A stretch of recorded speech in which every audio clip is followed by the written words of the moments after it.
orang Yahudi, orang Israel, Yahudi, dia pelajari Al-Quran, dia pelajari Islam. Kita malah lari daripada Al-Quran dan dari nilai-nilai Islam. Orang Yahudi diambilnya Quran, bangun tengah malam jam 3, memang tak sholat, dibacanya Al-Quran, dipelajarinya Al-Quran. Kita orang Muslim takut dengan Al-Quran.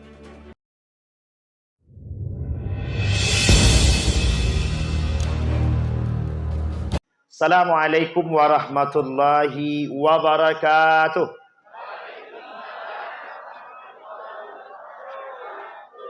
Kalau selawatnya semangat, jawab salamnya harus lebih semangat. Assalamualaikum warahmatullahi wabarakatuh.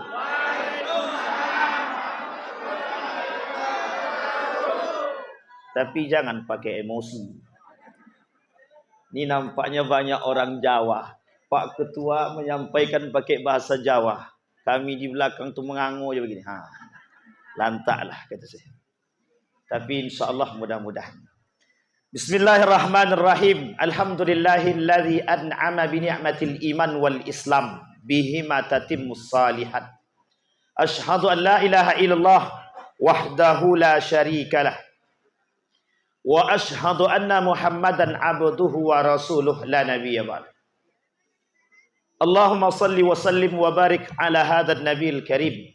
Allahumma salli ala Muhammad wa ala ali Muhammad fil alamina innaka Hamidum Majid. Ya ayyuhan nasu taqu rabbakum alladhi khalaqakum min nafsin wahidah wa khalaqa minha zawjaha wa batha minhuma rijalan katsiran wa nisaa'a wattaqullaha alladhi tasaaluna bihi wal arham innallaha kana 'alaikum raqiba. Wa qala Allah ta'ala ya ayyuhalladzina amanu taqullaha wa qulu qawlan sadida yuslih lakum a'malakum wa yaghfir lakum dhunubakum wa may yuti'illaha wa rasulahu faqad faza fawzan azima. Puji syukur kehadirat Allah dengan mengucapkan alhamdulillahirabbil, berselawat kepada Nabi dengan mengucapkan Allahumma salli ala Muhammad wa ala ali fil alamina innaka Hamidum. Baik. Bapak Ibu sekalian yang berbahagia, malam hari ini satu kehormatan bagi kami sampai ke Kampung Suka. Baru saya mau bilang Suka Maju, rupanya salah. Suka Mulia. Alhamdulillah, dari Pekanbaru sampai ke sini diterobos hujan. Salah. Kami menerobos hujan. Jadi jalannya ada kayak siput pelan-pelan gitu. Satu sisi kita bersyukur karena hujan. Satu sisi tengok tetangga Kabupaten Pelalawan habis kena banjir. Bapak Ibu doakan, mudah-mudahan PLTA sudah ditutup 5-5-nya. Jadi mudah-mudahan dalam 2 hari ini semuanya turun. Amin. Jangan Pelalawan saja, Kampar juga kita doakan. Semoga Kampar juga yang banjir lebih dulu bisa juga berkurang. Amin ya Rabbal. Bapak Ibu sekalian yang berbahagia, malam hari ini kita memperingati Isra wal Mi'raj. Setiap tahun diperingati, betul? Baik, pertanyaan pertama. Materi belum, pertanyaan dulu. Apa gunanya memperingati Isra wal Mi'raj? Angkat tangan yang mau jawab. Kalau saya aja yang angkat, berarti saya yang jawab. Ada yang mau jawab? Untuk apa, Bang? Tak dengar apa deh. Jadi untuk apa-apa? Apa-apa dulu. Buat apa kita Isra Mi'raj? Setiap tahun kita peringati untuk apa? Karena ada kambingnya, Ustaz. Itu kalau ada kambing. Ada kumpul-kumpulnya, Ustaz. Kalau ada kumpul-kumpul. Sekarang pertanyaannya harus dijawab. Untuk apa kita memperingati Isra wal Mi'raj setiap tahun? Ini mesti ada alasan. Ibu-ibu ada yang mau jawab? Kalau ada silakan. Tidak ada juga. Ini antara hening dan entahlah ya. Baik Bapak Ibu. Orang memperingati Isra wal Mi'raj, kalau tidak tahu alasannya, maka tak usah memperingati Isra wal Mi'raj. Syubhat Isra wal Mi'raj itu Bapak Ibu, di tengah umat muslim hari ini itu berkembang. Apa kata mereka? Mulai muncul orang-orang dari zaman Yahudi, Israel, Nasrani, Quraisy, itu sekarang ada. Kata mereka, buat apa Isra Mi'raj? Itu ceritanya dongeng. Kata dia begitu. Jadi Bapak Ibu sekalian yang berbahagia, kalau mereka berani mengatakan bahwa Isra dan Mi'raj ini adalah dongeng belaka, maka kita umat muslim yang setiap tahun memperingati Isra wal Mi'raj harus berani mengatakan kami beriman dengan Isra wal Mi'raj. Sekarang saya tanya dulu. Bapak Ibu semua yakin dengan Isra wal Mi'raj? Yakin? Iman?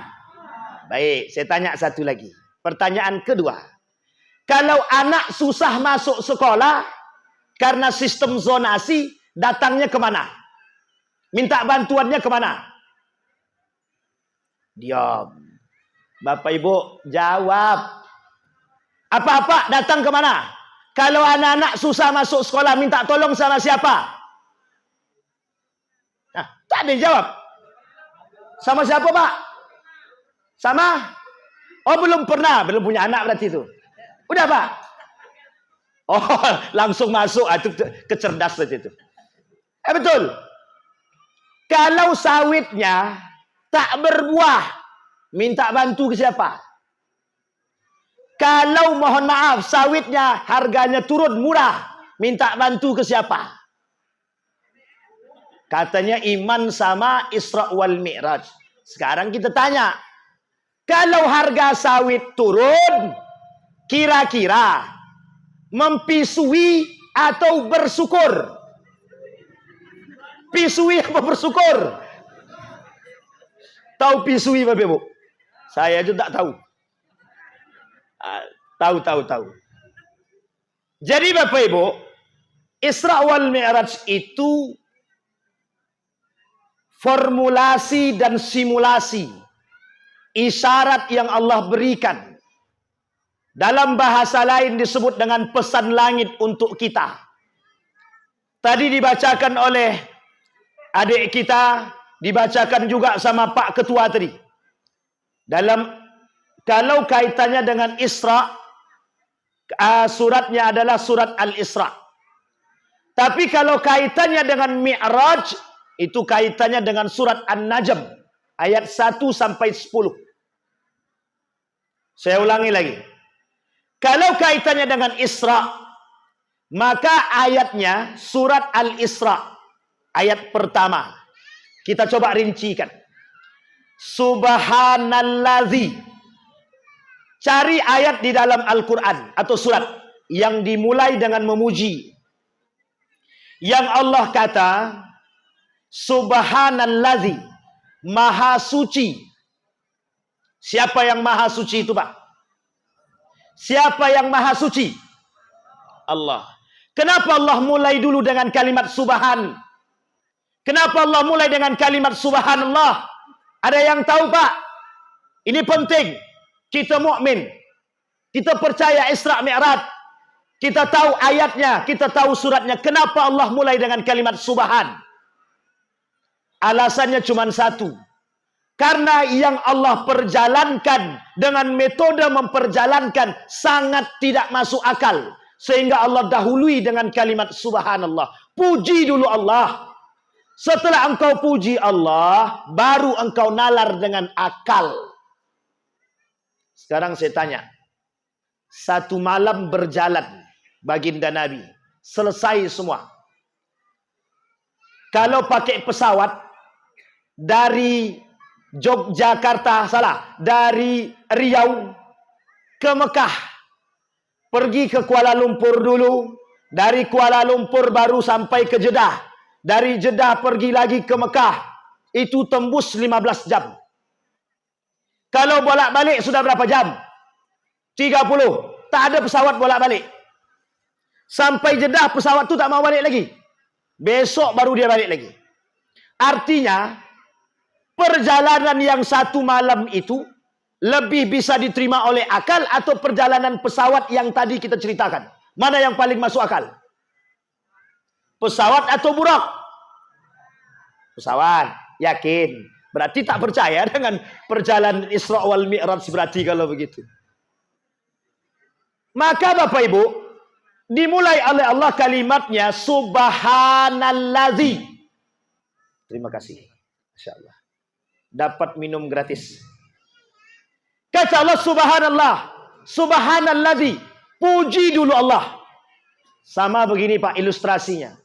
Bapak Ibu pengen mendapatkan sesuatu dari Allah, puji dulu Allah. Kalau mau minta sama Allah tuh puji dulu. Minta sama orang tua, puji orang tua itu dulu. Memang gantenglah adikku satu nih, salah. Memang cantiklah biniku nih ya. Kata bininya pasti ada maunya, kata dia. Mesti begitu. Kalau mau minta duit, bini pun begitu. Emang ganteng abangku nih, sekalipun hitam tapi tetap aku cinta, kata dia kan. Itu ada syaratnya tuh Pak. Karena mesti dia mau minta sesuatu. Allah tidak sembarangan Pak. Kenapa kita suruh puji Allah dulu? Karena Allah yakin mesti banyak yang tidak percaya dengan perjalanan Isra itu. Buktinya kita lihat. Selesai malam itu Isra wal Mi'raj. Siapa orang yang percaya dengan perjalanan itu? Siapa Bapak Ibu orang yang percaya? Cuma Abu Bakar. Yang lain tak percaya. Yang lain tak bisa terima dengan akal. Kita lihat. Perpindahan kiblat dari Masjidil Aqsa sampai ke Masjidil Fawalli wajhaka syatral Masjidil Haram. Kalau dulu tidak ada perintah dari Allah, kiblat kita Masjidil Aqsa. Tapi kemudian Allah perintahkan. Harus tahu alasan, harus. Kenapa Allah palingkan wajah kita? Kenapa Allah palingkan kiblat? Allah jawab dengan ayat selanjutnya. Linusabbita bihi fuadahum. Kami pengen tahu, kata Allah. Yang paling beriman sama kami itu siapa? Betul tak orang Yahudi yang masuk Islam di Madinah? Dia tetap beriman kepadaku, kata Allah. Betul tak orang Nasrani yang masuk Islam? Mereka beriman padaku. Ketika berpaling kiblat dari Masjidil Aqsa ke Masjidil Haram, semuanya murtad. Itu baru perpindahan kiblat. Ditambah dengan cerita yang tidak bisa diterima oleh akal. Kata mereka, Muhammad mendongeng. Allah abadikan di dalam Al-Quran tentang kisah-kisah dongeng itu. Apa kata Allah? Orang Yahudi tidak percaya dengan Al-Quran. Dia sebut dengan asatirul awwalin. Apa namanya Bapak Ibu? Asatirul awwalin. Apa namanya? Apa artinya? Dongengnya orang-orang terdahulu. Maka Bapak Ibu, Nabi Muhammad ketika turun selesai daripada Mi'raj, tidak ada satupun yang percaya dengan cerita yang disampaikan oleh Nabi. Apa kata Allah dalam Al-Quran? Maghada wa ma basar. Perbuatan itu sangat nyata dan nyata, kata Nabi Muhammad. Sadar Nabi memperjalankan itu. Nabi melakukan Isra dan Mi'raj ini dalam keadaan sadar, bukan tidak sadar. Tapi ingat, kesadaran yang disampaikan oleh Nabi tidak membuat orang Yahudi dan orang-orang Muslim yang lainnya beriman kepada Allah. Beriman dengan perkataan baginda Nabi Muhammad sallallahu alaihi wasallam. Inilah alasan Bapak Ibu, kenapa Allah mulai dengan kalimat subhanalladzi. Kenapa kok begitu? Karena orang berimanlah yang akan memuji Allah. Orang berimanlah yang yakin dengan apa yang Allah berikan kepada mereka. Kalimat selanjutnya Bapak Ibu. Subhanalladzi asra. Apa itu artinya asra? Memperjalankan. Tapi kok kalimatnya asra? Kok ndak amsa? Kok ndak asara? Kok ndak azhaba? Kok bisa kalimatnya adalah asra? Bapak Ibu harus paham. Kalimat itu sengaja Allah pilih. Dalam i'jazul lughah lil Quran, mukjizat bahasa di dalam Al-Quran, untuk membuktikan bagi para penyair-penyair Yahudi dan Nasrani dan Quraisy ketika itu. Mereka bingung, Pak. Ini kalimat apa yang Allah gunakan? Sehingga mohon maaf, Allah memilih kalimat tidak sembarangan. Maka kalimat itu menjadi bukti bahwa kekuasaan Allah yang mengerti segalanya. Allah perjalankan. Kapan Allah perjalankan? Malam atau siang? Malam atau siang? Kalau siang hari banyak yang melihat. Tapi kalau malam hari tak ada yang melihat. Mereka tidur bangun sudah selesai. Oleh sebagian orang mengatakan itulah yang tidak masuk di dalam akal. Kata kaum liberal, orientalis, orang kafir, itu cerita sangat tidak masuk akal. Makanya peringatan Isra dan Mi'raj terus kita buat. Biar kita yang yakin dengan Isra dan Mi'raj ini. Tapi bukan cuma peringatan. Kita juga mengamalkan apa yang ada di dalam hal tersebut. Nanti kita sampaikan. Subhanalladzi asra bi'abdihi. Apa kalimat Allah pakai? Abdihi. Apa artinya abdihi? Ulama sepakat kalimat itu diartikan sebagai Nabi Muhammad sallallahu alaihi wasallam. Pertanyaannya, mengapa Allah pakai kalimat abdun?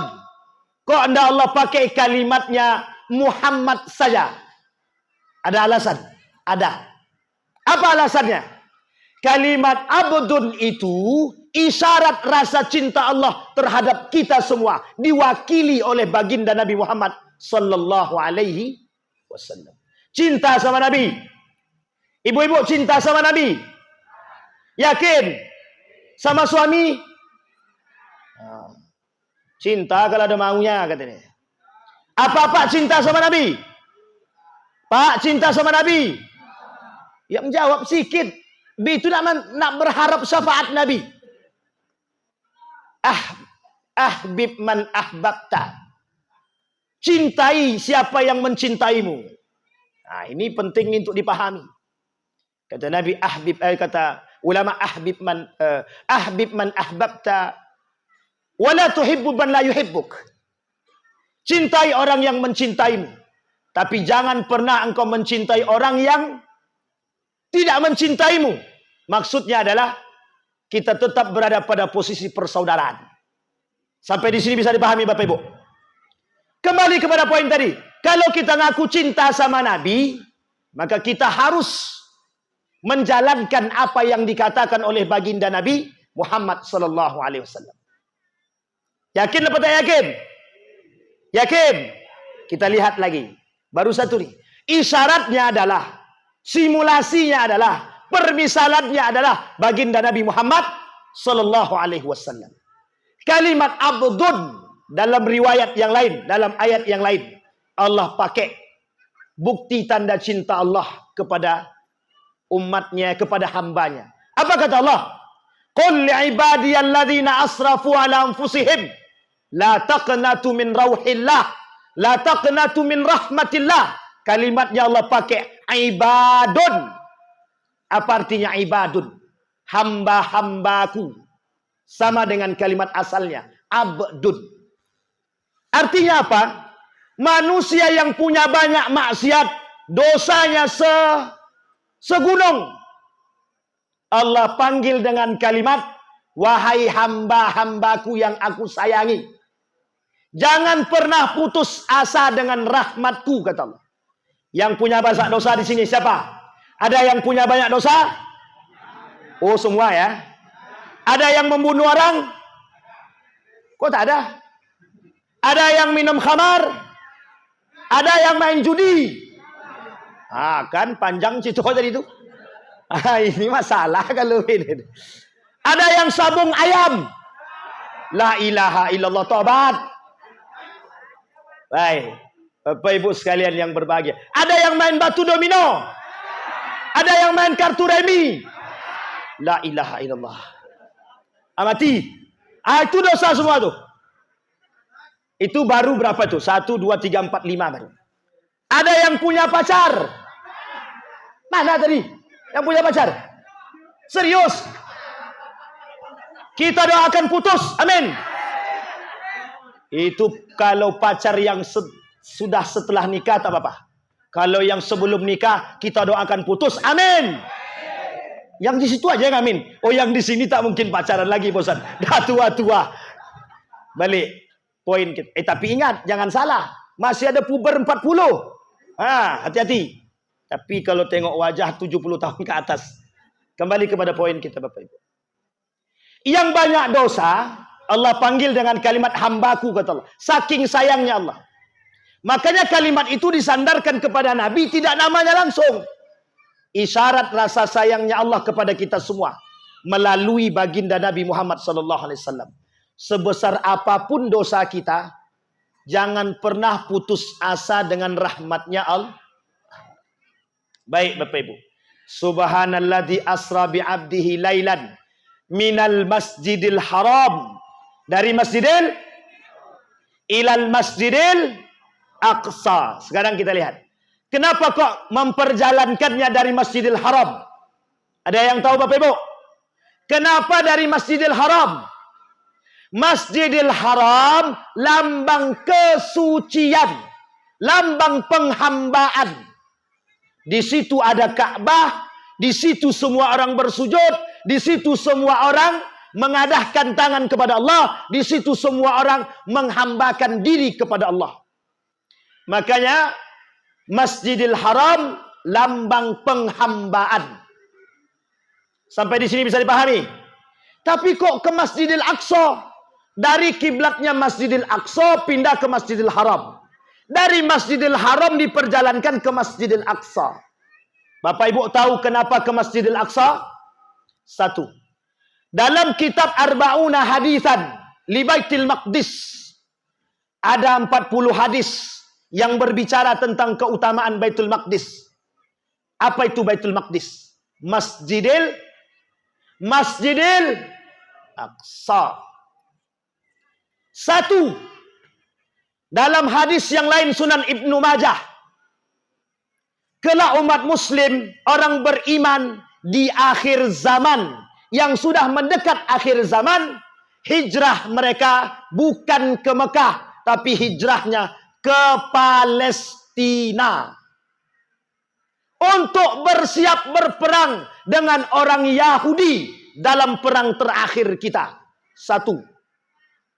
Yang kedua, Palestina, Yerusalem, Baitul Maqdis, Masjidil Aqsa, lambang kekuatan umat muslim.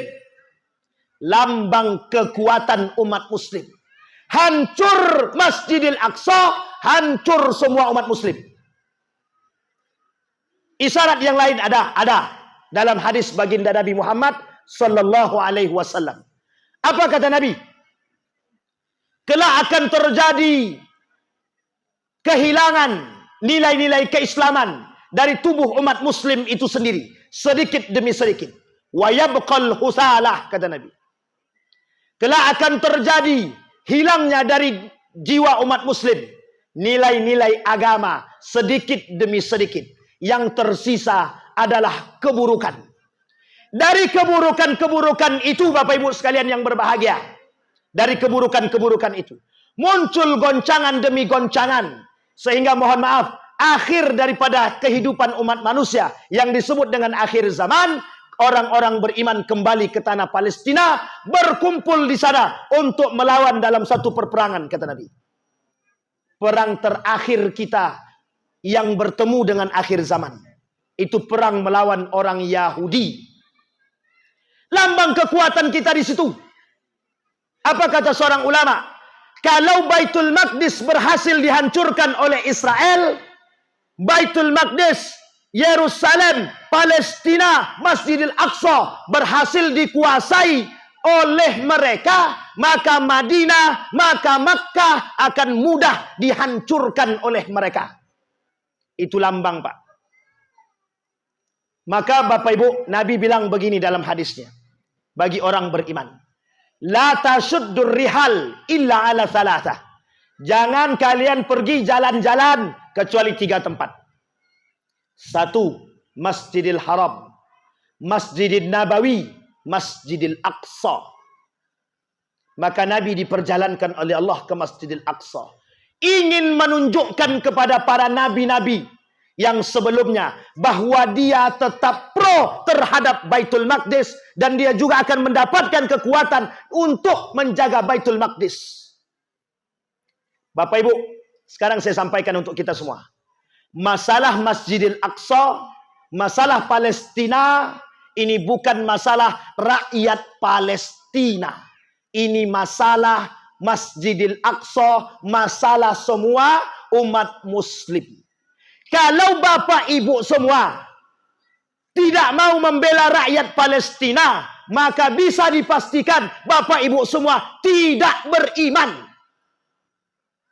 Sebegitunya pusat. Memang. Ini belum masuk. Tenang. Aman Bapak Ibu? Tunggu dulu. Pak Ketua, ini sampai jam berapa Pak Ketua? Oh, udah habis, alhamdulillah. Sudah habis Pak deh? Oh, belum habis? Janganlah sampai jam 2. Matilah kami. Baik, lanjut kita Pak. Selama ini kita jangan berpaham bahwa Masjidil Aqsa itu urusan rakyat Palestina.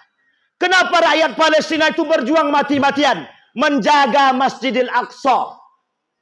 Karena bukan masalah kiblat, lambang kekuatan kita di situ.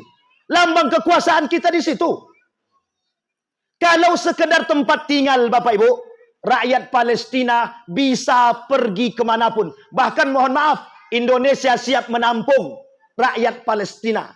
Tapi bukan itu yang mereka harapkan. Yang mereka harapkan adalah bagaimana menjaga Masjidil Aqsa. 3 kali dalam sejarah, tinggal 1 kali lagi Bapak Ibu. Setiap orang Yahudi menaklukkan Masjidil Aqsa, mereka kemudian datang pahlawan berjubah hitam. Mereka lari tunggang langgang sampai masuk ke Masjidil Aqsa, bertobat.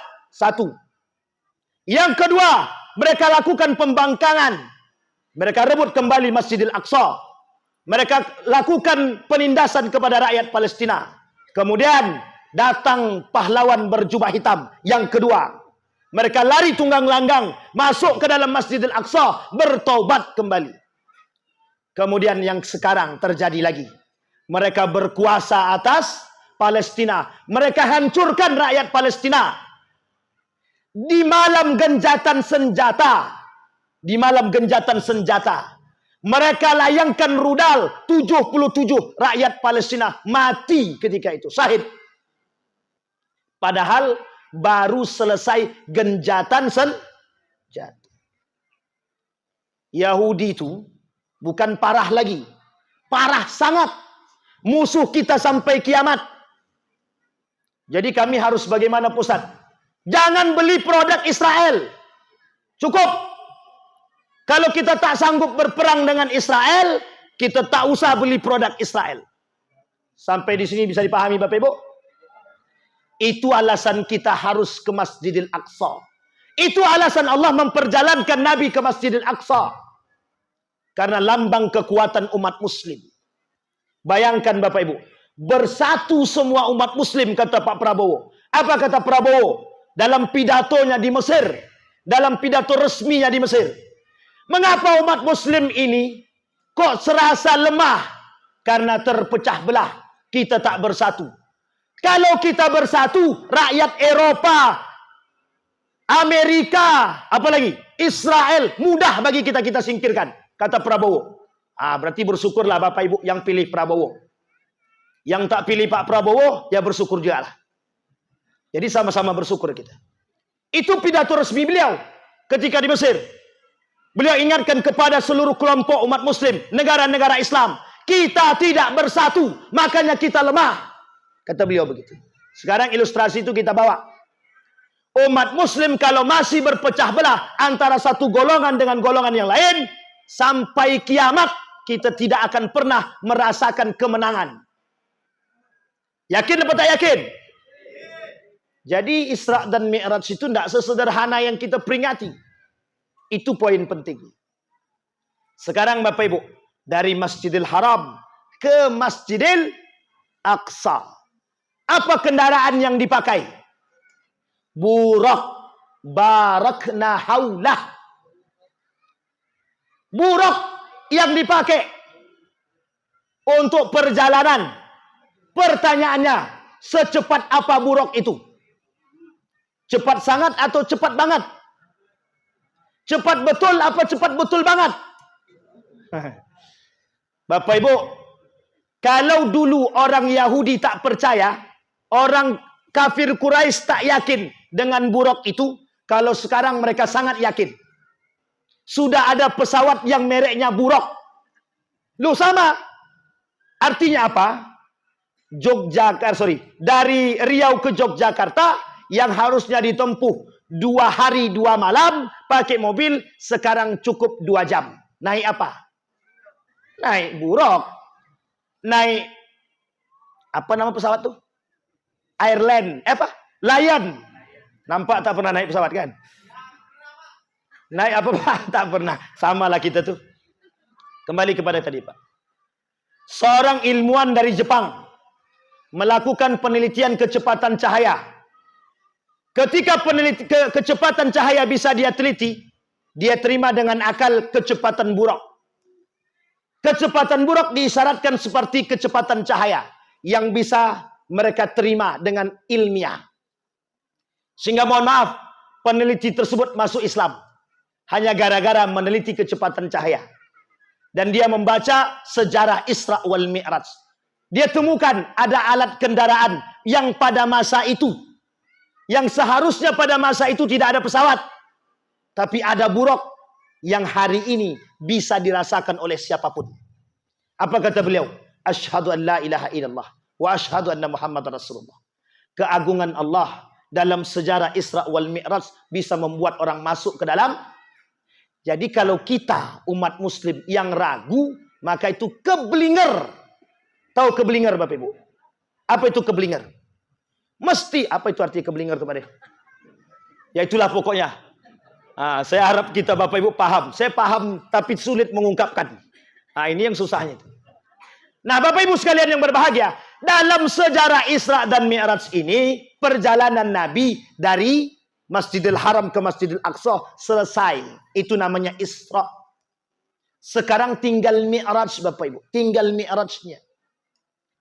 Dalam Mi'rajnya ini Bapak Ibu, saya ambil 3 poin utama.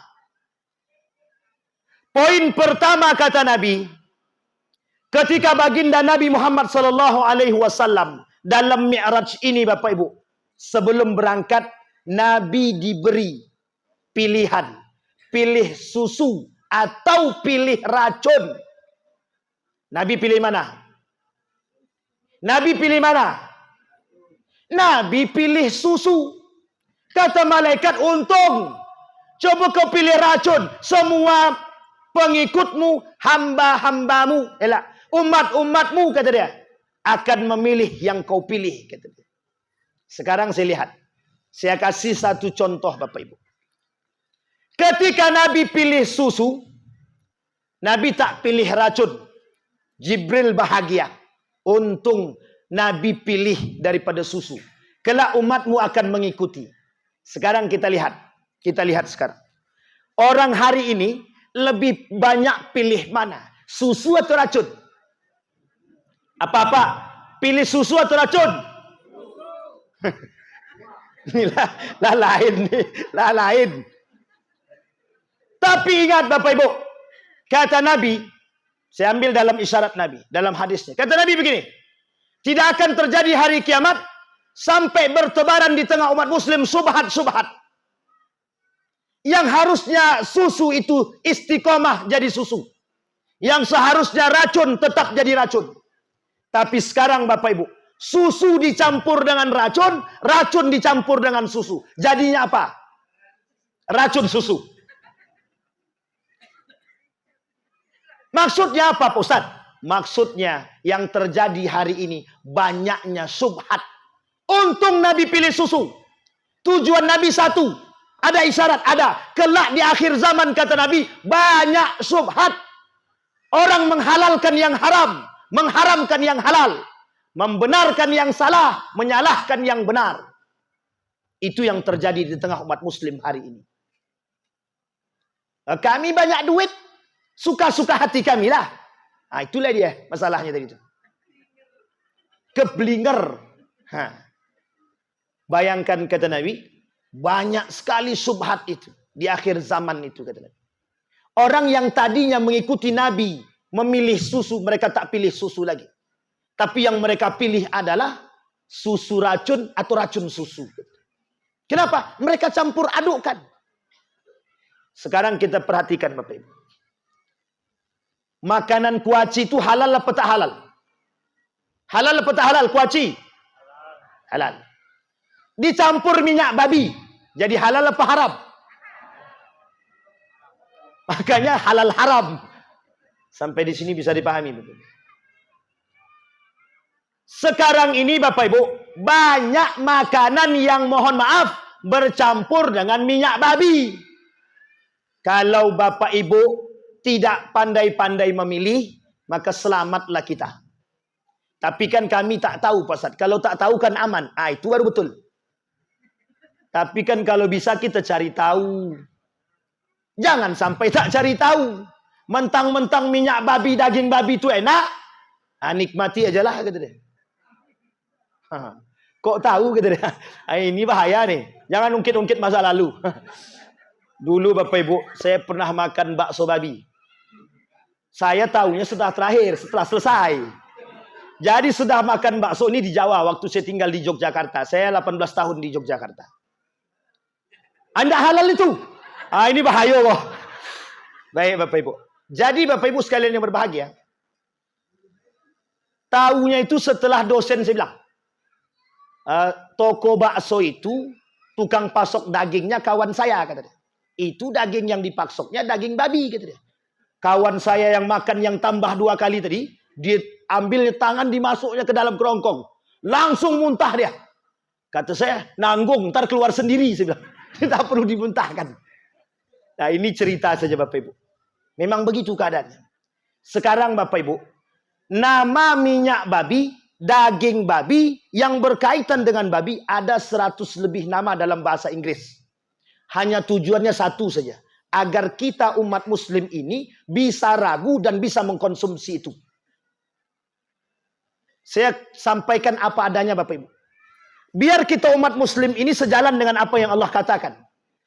Allah katakan dalam Al-Quran, orang-orang beriman itu tidak perlu halal. Karena orang beriman pasti pilih yang halal. Ya ayyuhalladzina amanu, kulu min thayyibat, kata Allah. Makan yang baik-baik. Bukan yang halal-halal lagi. Kenapa? Karena kita ini dah pasti tahu halal.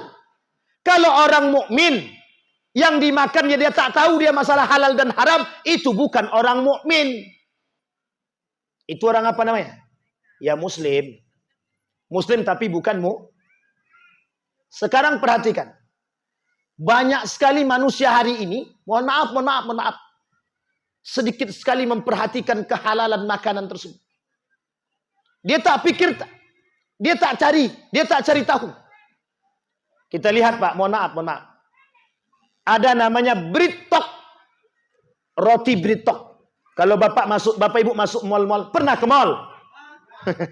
Nggak ngece loh Bapak Ibu, bercanda aja. Di mall itu ada namanya toko kue Britok. Itu label halalnya tak ada. Jangan dibeli. Kuaci terindikasi minyak babi yang warna merah. Sudah dicabut. Tapi isi oke. Itulah. Isi oke. Lama-lama memang pandai saya bahasa Jawa di sini Bapak Ibu. Nah, sekarang itu Bapak Ibu, isinya subhat saja. Itu baru dalam segi makanan.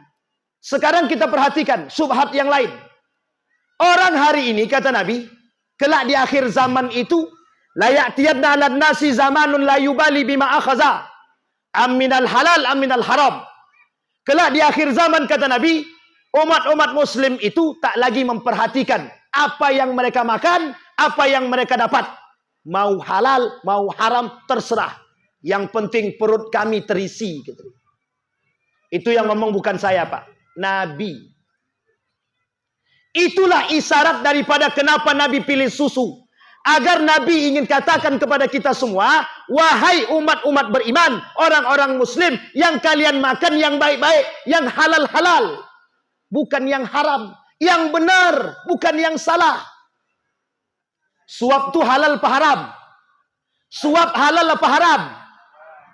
Kalau suap nasi halal. Kalau suap duit haram. 100.000 ke bawah halal apa haram? Haram. 1 juta halal kata dia. Bapak Ibu, saya kasih subhat yang lain. Sekarang ini Bapak Ibu, ada upaya penghalalan yang haram. Kata ulama, kata Allah, yang namanya suap itu haram. Kata panitia, bukan panitia ini ya. Kata panitia, ya panitia pemilihan itu, 100.000 ke bawah tidak suap. Jadi siapapun boleh 100.000 ke bawah silakan, itu tidak suap. Dalam agama itu suap apa tak suap? Itu namanya upaya pengaburan nilai-nilai agama. Tapi bagaimana Pusat? Kami terima. Itu lebih parah nanti kalau begitu. Ar-rashi wal murtashi finnar. Yang menerima, yang melakukan suap dan yang menerima suap, kedua-duanya di mana? Di neraka. Terpaksa kami pilih Pak Ustaz. Hidup kami jadi taruhannya kalau kami tak pilih. Terpaksa kami terima duitnya. Taruhannya mati. Kalau kami tak terima duit, kami dibunuh. Kalau itu baru boleh. Sampai di sini paham Bapak Ibu ya? Karena taruhannya ada kematian. Itu yang pertama. Terjepit. Itu yang pertama. Isyarat susu dan racun. Isyarat yang kedua. Ketika Nabi naik Mi'raj itu, ini sudah paham kita semua. Ada yang disebut dengan solat. Betul ya Bapak Ibu ya? Solat. Itu perintah atau bukan perintah? Wajib atau tak wajib? Baik. Sekarang saya tanya Bapak Ibu. Bagi Bapak Ibu, solat itu wajib atau hobi? Makanya kalau wajib, makanya kita begitu-begitu aja solat kita Pak. Ibnu Qayyim al-Jauziyah bilang, Hasan al-Basri bilang, solat, jadikan solatmu itu hobi, bukan kewajiban. Sekarang saya tanya, kalau kewajiban itu, wajib tak kita lakukan? Wajib. Kalau kita tak lakukan, berdosa apa tak berdosa? Jadi kita ini sekarang sedang tertekan dengan dua hal. Kalau kita tak jalankan, kita masuk neraka. Kalau kita jalankan, kita dapat surga. Betul apa tak betul? Sekarang kalau tak ada surga dan neraka, mau jalan? Mau sholat? Itu kalau kewajiban. Maka sholat ini Bapak Ibu, jangan sekedar kewajiban. Kalau cuman kewajiban sholat, mohon maaf. Selalu ada rasa malas dalam diri kita. Saya petik hadis-hadis Nabi Bapak Ibu. Man taraka shalah faqad kafara. Yang meninggalkan solat kafir. Yang tadi tidak solat isya angkat tangan. Mesti tidak ada yang angkat tangan itu. Ada yang nggak solat isya angkat tangan? Oh belum? Oh iya, antar malam kan. Kami ini Pak Ustaz mengikut jejak Nabi. Solat tengah malam. Itu pun kalau bangun. Kalau tak bangun, selesailah urusan. Tapi kita harus berhusnuzan. Saking banyaknya pengikut Nabi. Mereka mau menjadi seperti Nabi. Solatnya di akhir waktu. Ingat Bapak Ibu, solat di akhir waktu itu ada dua. Kalau dia mengikuti Nabi, baik. Tapi kata Nabi, orang yang solat di akhir waktu itu, kata Nabi, salatul munafiqin. Solatnya orang munafik, kata Nabi. Tenang Pak. Saya tak bilang Bapak munafik ya. Tidak, saya tak bilang begitu. Tapi betul. Kata Nabi, solatnya orang yang suka mentakhirkan solat, itu solatnya orang munafik. Tapi takhir di sini yang gimana dulu? Zuhur jam 12.30. Dia solat zuhur jam 15.30. Solat asar jam 15.45. Itu bukan molor lagi tuh. Bukan munafik lagi itu. Lebih parah. Sampai di sini bisa dipahami Bapak Ibu. Itu bukan tanpa sebab Bapak Ibu. Ada sebab. Ada. Allah sebutkan dalam Al-Quran. Wa idha qamu ila salati qamu kusala. Orang munafik itu kata Allah. Memang solatnya suka begitu. Malas-malasan. Kata dia. Itu Allah yang bilang. Berarti kalau ada orang yang solatnya malas-malasan. Munafik berarti Ustaz. Pandai-pandailah. Tapi tak boleh. Si Anu tuh terlambat sembahyang. Ini munafik nih gitu. Tak boleh. Kita tak boleh katakan kalau kita tahu orang itu mohon maaf berperilaku munafik, kita tak boleh panggil dia. Munafik sini kau. Tak boleh. Tak boleh. Sibabul muslimin fusuk wa qitaluhu kufrun. Itu masuk dalam kategori mencela. Nabi, di hadapan Nabi 40 orang munafik. Nabi hafal semua nama. Di Madinah itu. Huzaifah ibnul Yaman pemegang rahasianya. Kata Nabi kepada Huzaifah, aku sebutkan namanya 40, tapi jangan kau sebut sama siapa-siapa. Datang Umar bin Khattab. Bro, sini bro. Ente kan dapat rahasia dari Nabi.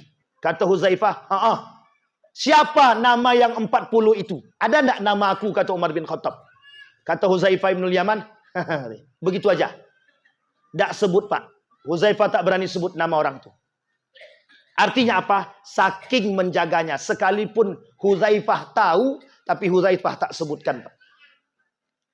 Jangan salah Bapak Ibu. Karena permasalahan solat ini tidak sederhana Pak.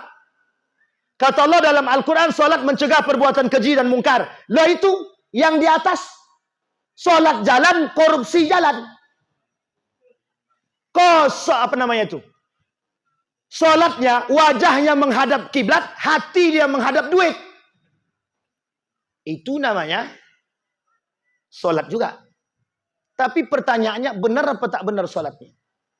Maka Bapak Ibu dalam ilmu tasawuf, ketika orang solat, bukan sekedar wajah yang dia hadapkan kepada Allah. Hati. Itulah yang disebut dengan perlunya tumaknina. Kalau solatnya tergesa-gesa, wuduknya tergesa-gesa, bisa dipastikan tidak akan tenang solatnya. Pastikan. Kenapa begitu? Orang wuduknya ya dah tergesa-gesa. Lagi mana kalau solatnya mohon maaf, masbuk terus. Mesti tergesa-gesa itu. Jadi usahakan Bapak Ibu. Solat ini Bapak Ibu, bukan persoalan tiang agama saja. Bukan persoalan menjaga akidah saja. Tapi solat ini Bapak Ibu penentu segalanya. Bapak Ibu, kata Nabi dalam hadisnya, ancaman Allah ada 15 bagi orang yang sengaja meninggalkan solat. Kata Allah, ancamannya 15. Saya tak sebutkan ke 15-15-nya. Takut Bapak Ibu nanti mohon maaf berpikir, jangan-jangan aku begini gitu. Saya sampaikan satu saja. Kata Allah, orang yang tidak sholat, puasanya tidak diterima, zakatnya tak diterima, apapun amal ibadahnya tidak Allah terima sama sekali kalau dia meninggalkan sholat dengan sengaja. Masih mau meninggalkan sholat? Masih mau meninggalkan sholat? Sekarang saya mau sampaikan subhat kalimat yang tersebar di tengah masyarakat kita hari ini. Apa kata orang tua kita? Nak, kau nak kemana? Aku nak ke kafe. Untung di sini tak ada kafe. Kemudian kata orang tuanya, yalah nak, hati-hati ya. Jangan lupa sholat ya nak. Yang penting engkau sholat. Kemanapun kau pergi, yang penting engkau sholat. Betul apa salah? Betul apa salah? Kemanapun kau pergi, kemanapun engkau main, yang penting engkau sholat. Jangan lupakan sholat. Sekarang kita lihat Pak. Sholat Isya berapa sop? Sholat Isya berapa Pak sofnya? 2. Sholat subuh, imam sama sajadah. Imam sama makmum lah mesti. Masa sama sajadah. Itu dampak dari perkataan tadi Pak. Yang penting engkau sholat nak. Betul. Mau di kafe ke, mau di tempat konser ke, yang penting dia sholat. Sehingga mohon maaf, tidak ada yang ngisi masjid. Tidak ada yang ngisi masjid. Yang penting kan kami sholat. Mohon maaf Pak, mohon maaf. Masjid ini Pak, isyarat yang disampaikan oleh Allah. Allah perjalankan Nabi dari satu masjid ke masjid yang lain. Masjid ini Pak, simbol peradaban Islam di akhir zaman. Kalau masjid sudah tidak ada isinya, maka bisa dipastikan umat muslim tidak dalam keadaan baik-baik saja. Kenapa? Simbolnya masjid. Pelaksanaannya sholat. Ngapain orang dalam masjid kalau tidak sholat? Ada Pak Ustaz? Main wifi? Itu bagian. Kalau masjid ini punya wifi. Kalau tak ada wifi tak masalah. Bapak Ibu sekalian yang berbahagia. Nabi bilang begini dalam hadisnya. Kata Nabi begini. Kelak akan terjadi di akhir zaman, kata Nabi, orang-orang yadkhulunal masajid wala yusalli fih. Orang masuk masjid tidak sholat, kata Nabi. Ngapain mereka dalam masjid? Yatabaha fihi. Membangga-banggakan diri. Bahkan mohon maaf Bapak Ibu. Kata Allah dalam Al-Quran, tidak ada yang bisa memakmurkan masjid ini kecuali orang yang beriman. Innama ya'muru masajidallah man amana billahi wal yawmil akhir. Kalau kita mohon maaf antipati dengan masjid, kita semua yang hadir di sini sholatnya lebih memilih di rumah daripada di masjid. Pertanyaannya, siapa yang kita suruh meramaikan masjid? Malaikat. Kata setan, setan pun ada dalam masjid. Allahu Akbar. Kata setan, ingat enggak kunci Honda tadi? Itu setan. Jadi ilustrasi kita Bapak Ibu, dalam permasalahan Isra wal Mi'raj ini sangat penting peradaban kita di situ. Yang ketiga tadi, permasalahan sholat. Bayangkan ancaman Allah 15, kata Allah, aku ancam orang yang sengaja meninggalkan sholat. Yang sengaja meninggalkan sholat, kata Allah, nerakanya sakar. Tapi kata para ulama tafsir mengatakan, itu khusus orang yang lalai sholat. Yang sholat dia, tapi lalai sholatnya, masuk neraka sakar. Tapi kalau dia sengaja meninggalkan sholat, nerakanya jahanam. Masih mau tinggalkan sholat? Jadi Bapak Ibu mohon maaf. Bapak Ibu yang tidak takut dengan anaknya tidak sholat, jangan pernah mimpi berkumpul di surga. Jangan pernah mimpi berkumpul di surga. Kenapa kita katakan demikian? Karena Allah hanya kumpulkan orang-orang yang soleh. Anak pertama soleh, ikut kumpul. Anak kedua solehah, ikut kumpul. Anak yang ketiga maasi. Ditanya sama Allah, kenapa kau beda sendiri? Bapakku dan mamaku tidak ajarkan aku sholat. Betulkah begitu? Iya. Sini Pak, sini Mak, masuk kalian ke neraka, katanya. Anaknya dipindahkan ke surga. Peran kita hari ini Bapak Ibu, hari ini sampai akhir zaman. Kata Nabi Bapak Ibu, kelak di akhir zaman, simpul yang terakhir hilang dari agama Islam adalah simpul salat. Kalau kita masih tidak mau berpegang teguh pada salat, pada nilai salat, maka bisa dipastikan rumah tangga dia tidak baik-baik saja. Bisa dipastikan umat muslim tidak dalam keadaan baik-baik saja. Sekarang kita himbau kepada kita semua.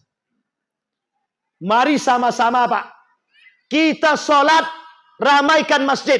Biar peradaban Islam ini naik. Biar kita menjadi orang yang paling aneh di akhir zaman. Karena kata Nabi, orang yang berpegang teguh dengan nilai-nilai agama, itulah orang yang paling selamat di akhir zaman. Bapak Ibu mau selamat apa tak selamat? Kebetulan nama saya Selamat Sat gitu. Mau selamat apa tak selamat? Masih pengen sholatnya lalai? Atau mau tak sholat? Tapi begini Sat, aku masih punya kebiasaan buruk. Terus bagaimana Pak Ustaz? Nah ini lihatin baik-baik Bapak Ibu. Lebih baik mana? Saya mau tanya Bapak Ibu, lebih baik mana? Ada orang sholat, mohon maaf akhlaknya bejat. Ada orang akhlaknya baik, tapi tak sholat. Lebih baik mana? Tidak baik dua-duanya, kata dia. Kalau tak ada pilihan lain, mati gitu deh. Kita doakan. Sampai di sini paham Bapak Ibu? Ini Bapak Ibu yang akan Bapak Ibu dengar. Lebih baik si anu itu tak pakai kerudung tapi akhlaknya baik. Ini pakai kerudung mulutnya minta ampun. Betul apa salah? Nah, kalau itu kerudung betul kata Bapak. Kalau sholat tadi diam. Nah, ini masalah kita, Pak. Bapak Ibu perhatikan baik-baik. Sekalipun akhlaknya bejat, tapi dia masih tetap sholat, sholatnya masih dipertimbangkan oleh Allah. Tapi kalau dia baik akhlaknya, tapi tak sholat dia, tak ada guna kebaikan dia di akhirat. Tidak ada sama sekali. Kata Allah, semuanya habis. Allah tidak mau terima semua amal ibadah yang mereka tidak melakukan sholat. Jangan salah, Pak. Ini yang terjadi, Pak. Ade Armando, tahu Ade Armando? Tahu Bapak Ibu Ade Armando? Apa kata dia? Tidak ada kewajiban sholat dalam Al-Quran, kata dia. Disebutkan pula lagi. Nah, jadi itulah orang-orang yang baru belajar agama. Entah muslim atau tidak, kita tak tahu itu. Penting, Pak. Itu umat manusia yang mengaku Islam berada di tengah kita, dia rusak otak kita begitu. Kata dia tidak ada dalil Al-Quran tentang sholat 5 waktu. Bayangkan, Pak, cara mereka merusak kita. Hari ini kalau kita tak jaga, maka mohon maaf, kita akan berhadapan 20 tahun yang akan datang, generasi kita tidak kenal dengan sholat. Bahkan mohon maaf, tidak sholat. Sekarang saya tanya Bapak Ibu, siapa di antara Bapak Ibu semua hari ini yang tidak sholat merasa bersalah seumur hidup? Dari pagi, misal dia tak sholat subuh, atau ketinggalan sholat subuh, menangis dari pagi sampai sore. Adakah? Tidak ada. Mohon maaf. Ayah, kan tak sembahyang. Iyalah nanti kami besoklah sembahyang lagi gitu. Begitu aja kita sekarang. Orang sekarang ini tidak merasa bersalah kalau dia tak sholat. Tak merasa bersalah. Padahal mohon maaf, meninggalkan sholat kufur, Pak. Kufur. Kafir, kata Nabi. Tahu maksud kafir situ? Keluar dari Islam tidak, tapi semua amal ibadah tak bermanfaat. Itu namanya kufur. Sama dengan orang kafir. Bedanya yang satu Islam, yang satu kafir beneran. Sampai di sini bisa dipahami Bapak Ibu. Inilah Bapak Ibu, kenapa Nabi sangat menekankan kepada kita. Bahkan mohon maaf Bapak Ibu, permasalahan Isra wal Mi'raj ini oleh para ulama itu sangat-sangat detail mencoba memahami kalimat ini. Mencoba memahami makna yang tersirat di balik Isra wal Mi'raj. Sampai-sampai Imam Al-Ghazali menuliskan dalam buku cuplikan daripada Ihya Ulumuddin itu, judulnya Asrarus Sholah, rahasia-rahasia sholat. Kita hari ini Pak mohon maaf, kalau tak ada surga dan neraka, saya yakin kita tak akan sholat. Kok yakin betul Ustaz? Iya. Orang kita sholat karena kewajiban, bukan karena yang lain. Andai kata tidak ada reward dari Allah, tidak ada penghargaan dari Allah, kita tak akan sholat. Terakhir Bapak Ibu, orang Yahudi, orang Israel, Yahudi, dia pelajari Al-Quran, dia pelajari Islam. Kita malah lari daripada Al-Quran dan dari nilai-nilai Islam. Orang Yahudi diambilnya Quran, bangun tengah malam jam 3, memang tak sholat. Dibacanya Al-Quran, dipelajarinya Al-Quran. Kita orang Muslim takut dengan Al-Quran. Mana Al-Qurannya? Tertinggal. Di mana tertinggal? Di toko. Ternyata belum punya Al-Quran. Umat Muslim gak punya Quran.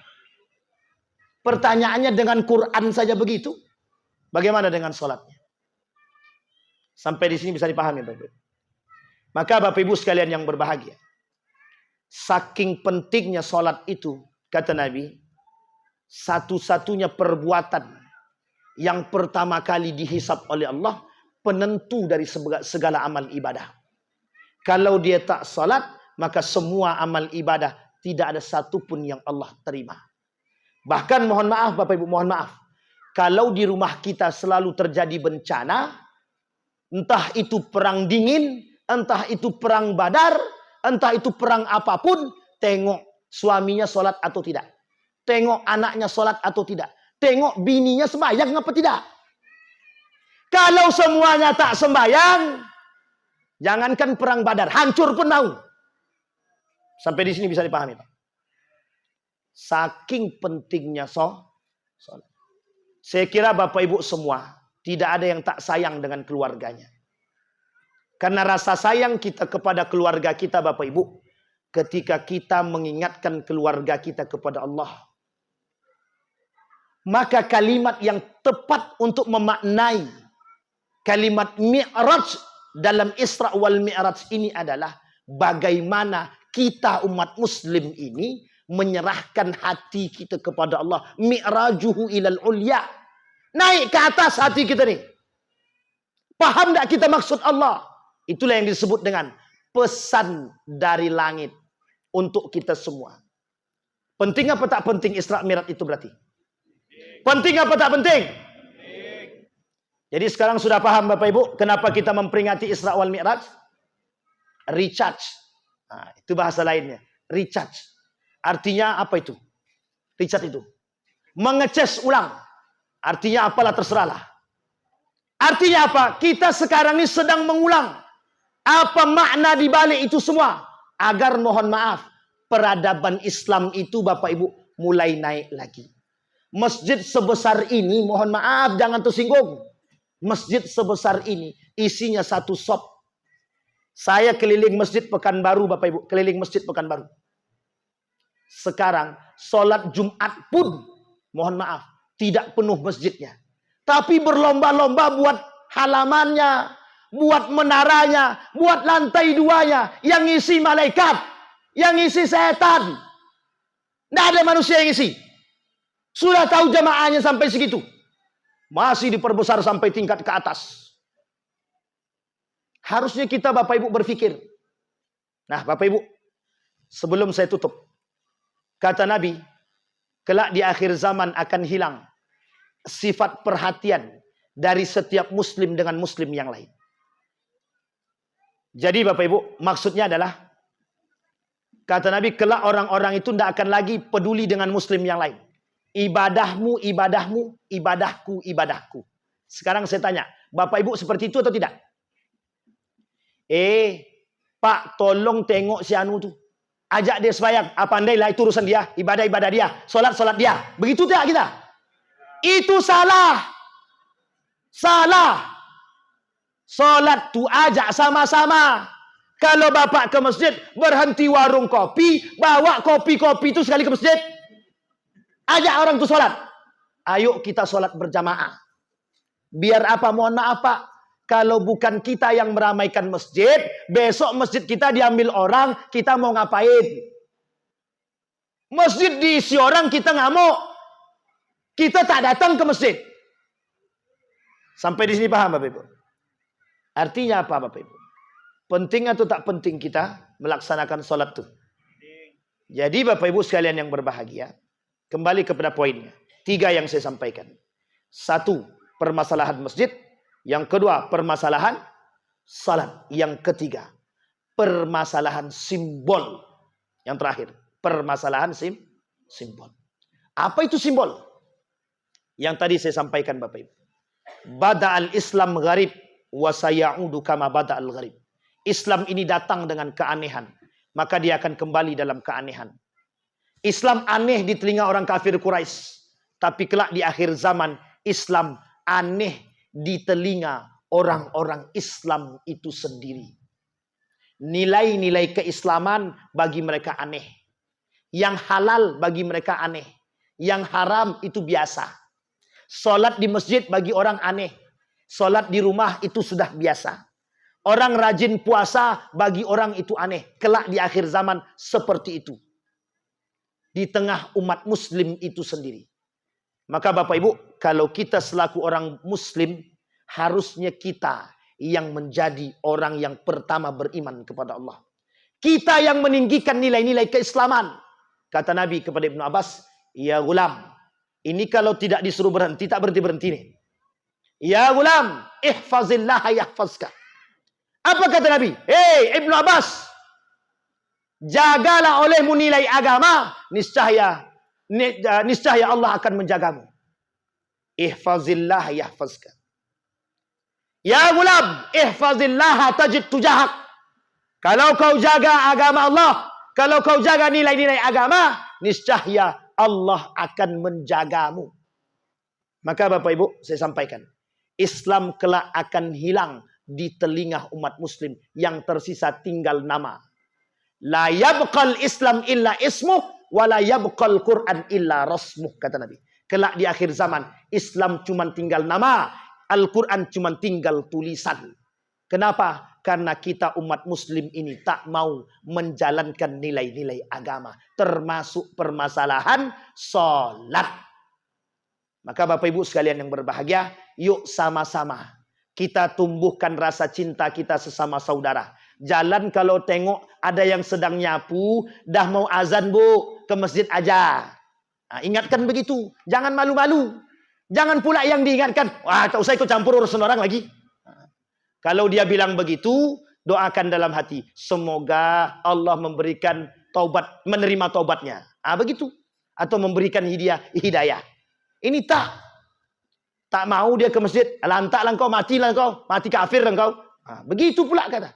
Kadang-kadang kita ni, lisan kita ni kadang-kadang susah pak. Suka, mohon maaf. Suka kita kalau mencela kawan-kawan kita yang mohon maaf kadang-kadang tak ke masjid, kita caci maki dia. Lantaklah kau, tanggunglah risiko kau di akhirat nanti. Masuk neraka jahanam kau ni nanti katanya. Dia pula yang punya neraka tu sekarang. Baik Bapak Ibu sekalian yang berbahagia. Pak Ketua, cukup? Nah, kalau dah mengangguk begitu kencangnya, itu cepat. Ada campak beci kali. Saking kencangnya angguk Pak Ketua, kata dia. Itu tandanya menyuruh cepat berhenti. Tenang Pak Ketua, saya berhenti setelah ini. Ada pertanyaan Bapak Ibu? Mesti tak ada. Tengah malam. Kalau tengah malam ni apa yang nak kami tanya Ustaz? Gitu. Tak ada. Baik Bapak Ibu sekalian yang berbahagia. Kesimpulan dari apa yang saya sampaikan Bapak Ibu. Sebelum kami berangkat menuju kampung halaman. Sebelum kami berangkat menuju kota Pekanbaru. Setidaknya mohon maaf Bapak Ibu. Yang kami tinggalkan ini sama-sama kita untuk bisa menjaganya Bapak Ibu. Karena mohon maaf Bapak Ibu. Hari ini mungkin ibu-ibu, bapak-bapak tak terasa. Tapi kami mohon maaf yang di sana sangat terasa. Lawan kami banyak Bapak Ibu. Orang liberal otaknya yang menghasut anak muda untuk tidak sholat ke masjid itu banyak. Kami mohon Bapak Ibu, peran Bapak Ibu semua. Sesekali bolehlah keras kepada anak. Kalau kau tak semayang, tak usah kau tinggal di rumah nih. Kata anaknya, Alhamdulillah. Kata dia. Nah, itu yang kita takutkan Pak. Itu yang kita takutkan itu Pak. Maka Bapak Ibu tolong tegas dan keras dan tegas kepada anak. Karena memang persoalan ini Bapak Ibu sebagai tonggak daripada berdiri atau hilangnya daripada peradaban Islam itu Pak. Karena kalaulah banyak umat muslim yang tak solat, mohon maaf, lemah kita semua Pak, lemah. Solat itulah tiang kita hari ini. Tak ada tempat kita untuk berpegang kecuali kalau kita berpegang pada solat itu tadi. Mudah-mudahan apa yang saya sampaikan ini bisa menjadi oleh-oleh bagi kita semua. Paling tidak bisa menjadi penuntun dalam hidup kita agar bisa menciptakan keluarga yang tetap istiqomah dalam menjaga solatnya. Kalau bisa jangan di rumah tapi usahakan ramaikan masjid nih. Mudah-mudahan setelah ini masjid penuh. Seterusnya ya, bukan 1 hari 2 hari aja ya Bapak Ibu. Baik, saya kira itu saja, mudah-mudahan bermanfaat bagi kita semua. Mudah-mudahan ada baiknya bagi kita semua. Fa'tabiru ya ulil absar la'allakum tuflihun. Assalamualaikum warahmatullahi wabarakatuh.